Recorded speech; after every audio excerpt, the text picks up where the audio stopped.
Chapter 8 The Night Water filled Jack's nose and covered his head. His glasses fell off. He grabbed them just in time. He coughed and folded his arm. Jack! Annie was calling from above. "I'm in the moat," said Jack, gasping for air. He tried to shed water and put his glasses back on. With his backpack, his shoes, and his heavy clothes, he could hardly stay afloat. Splash! "Hi, I'm here," Annie sputtered. Jack could hear her nearby, but he couldn't see her. "Which way land?" Annie asked. "I don't know, just swim." Jack dog paddled through the cold black water. He heard Annie swimming too. At first, it seemed as if she was swimming in front of him. But then he heard a splash behind him. "Annie," he called. "What?" Her voice came from in front, not behind. Another splash. Behind. Jack heard almost stop. Crocodile? He couldn't see anything through his water-skated glasses. "Annie," he whispered. "What?" "Swim faster." "But I'm here. I'm over here, near the edge," she whispered. Jack swam through the dark toward her voice. He imagined a crocodile slithering after him. Another splash not far away. Jack's hand touched a wet, live thing. "Ah!" he cried. "It's me. Take my hand," said Annie. Jack grabbed her hand. He pulled him to the edge of the moat. They crawled over the embankment onto the wet grass. Saved! Another splash came from the moat water. "Oh man," Jack said. He was shivering all over. His teeth were chattering. He shook the water off his glasses and put them back on. It was so misty he couldn't see the castle. He couldn't even see the moat, much less a crocodile.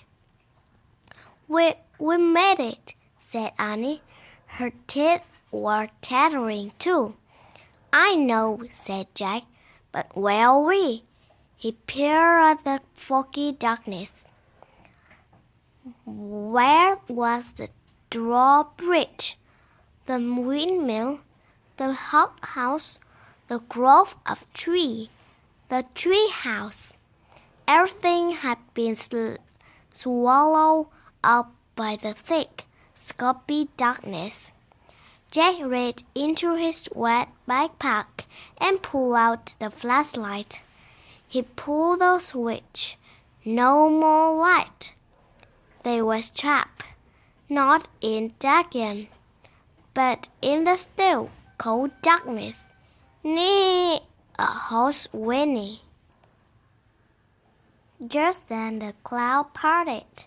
The full moon was shining in the sky. A pool of light spread through the mist. Then Jack and Annie saw him just a few feet away. The knight. He sat on the black horse, his armor shone in the moonlight.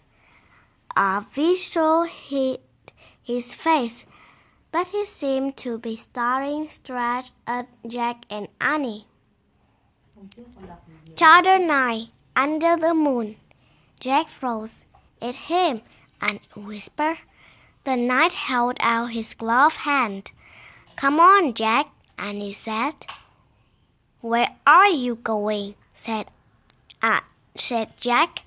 "He'll want to help us," said Annie. "How do you know?" "I can just tell," said Annie. Annie stepped toward the horse. The knight dismounted. The knight picked Annie up and put her on the back of his horse. "Come on, Jack," she called. Jack moved slowly toward the knight. It was like a dream. The knight picked him up too. He placed Jack on the horse behind Annie.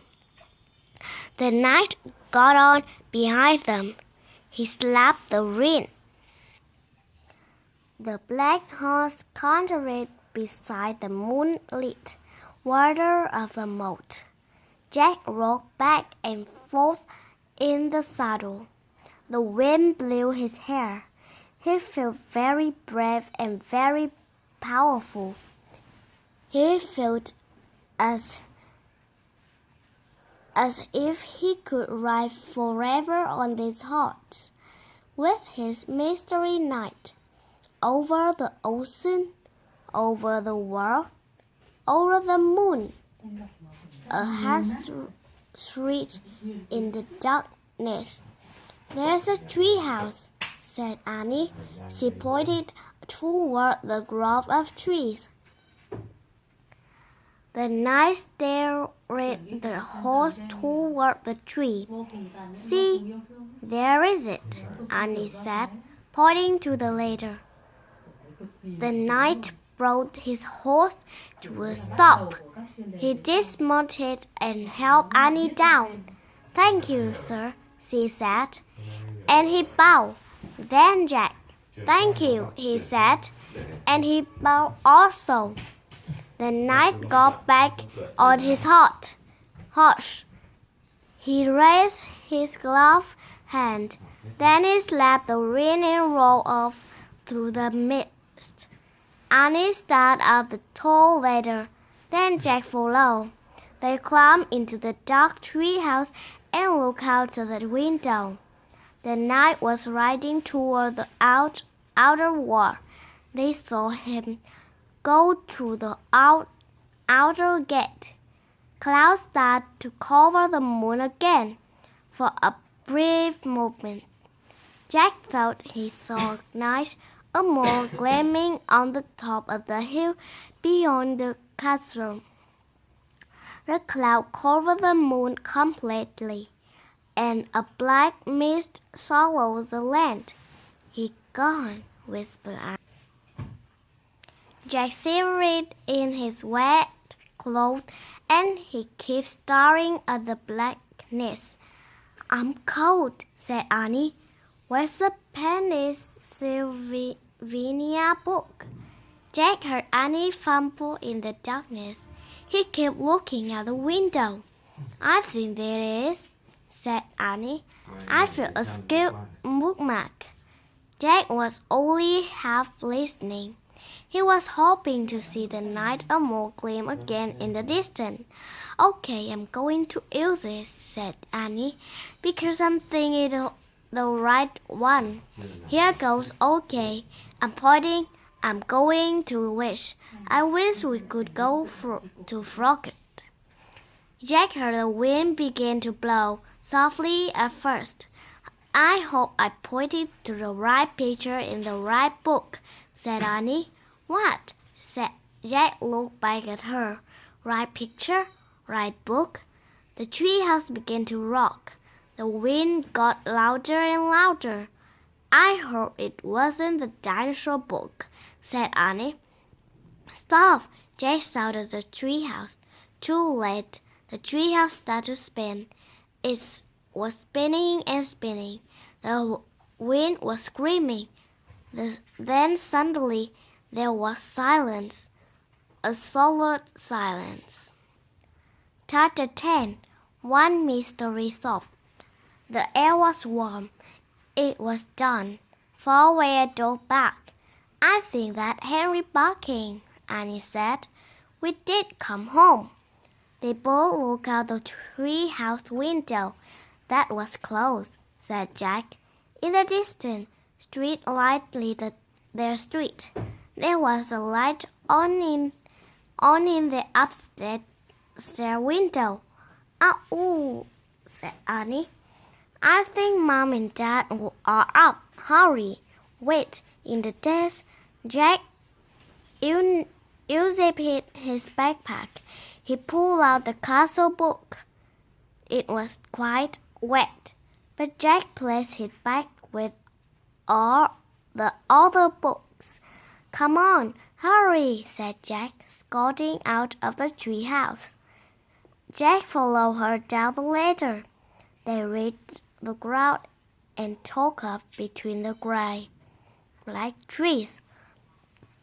They left the wood and ran down the deserted